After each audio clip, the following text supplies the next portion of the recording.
Your money is being wasted and the Department of Government Efficiency is going to fix that. Voici donc la mission que Donald Trump a confiée à Elon Musk. Réduire au max le budget des États-Unis, qui est estimé à plus de 6 000 milliards de dollars par an. Comment ? Pour l'instant, on ne connaît pas les détails, hormis qu'il souhaite une équipe prête à travailler 80 heures par semaine et qu'il va couper dans les dépenses des agences fédérales du pays. Do we really need whatever it is, 428 federal agencies? Ce qu'on sait en revanche, c'est la logique qui va animer le boss de Tesla. Frankly, we're going to be in production hell. Welcome. Welcome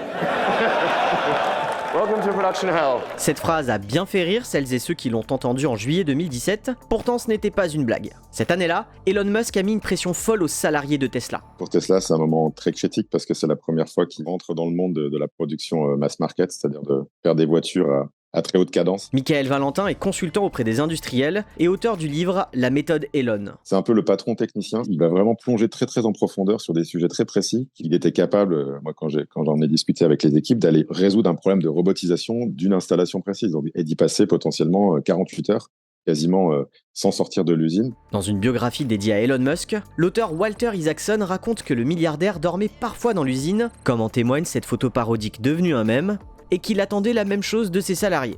Cette stratégie plutôt excessive a quand même permis à Tesla de tenir ses objectifs de production. Autre entreprise, même logique. Quand il a racheté Twitter en 2022, Musk a licencié la moitié des effectifs du réseau social qui étaient, selon lui, en sureffectif. Les équipes restantes, elles, ont dû répondre à un ultimatum. In a recent internal email sent by new owner Elon Musk, employees have until 5 p.m. today to commit to extremely hardcore work or leave the company. Résultat, certains se sont mis à dormir au bureau.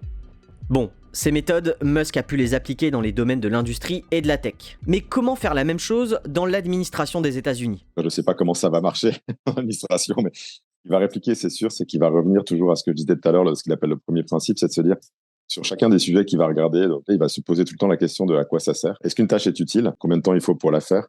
Est-ce qu'on peut réduire ce temps ? Donc la première étape, c'est si une tâche n'est pas utile, on arrête de le faire. Comme supprimer une agence fédérale ? En tout cas, dans son état d'esprit, je ne serais pas surpris. Après, j'imagine, il y a des contre-pouvoirs et des choses qui font qu'il sera beaucoup plus limité, à mon avis, que dans une entreprise, mais les limites, il va rencontrer. D'ici juillet 2026, date fixée par Donald Trump, on devrait savoir quel enfer Elon Musk va imposer au budget américain.